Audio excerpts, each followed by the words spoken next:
প্রিয় ভাই আমার, কখনো কি ভেবে দেখেছেন আসছেন একা যাবেন একা, মাঝখানে এক নদী, যখনই নদীটা পাড়ি দিবেন চলে যাবেন আসল বাড়ি।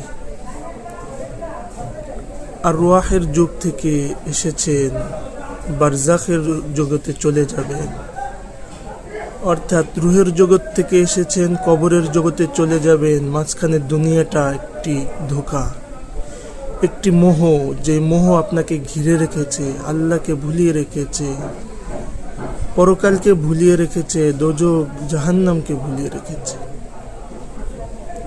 এত বড় বড় পরীক্ষা আল্লাহ আমাদের থেকে নিচ্ছেন, এত বড় বড় মিসাল আল্লাহ আমাদের সামনে পেশ করছেন, তাও আমরা দুনিয়াকে ছাড়তে পারছি না।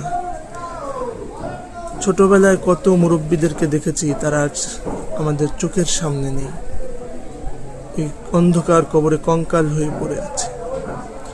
এমনই একটা দিন আসবে যখন আপনি আমিও দুনিয়া থেকে চলে যাব, ওইভাবেই কঙ্কাল হয়ে থাকবো, আমাদেরকেও দেখতে পারবে না।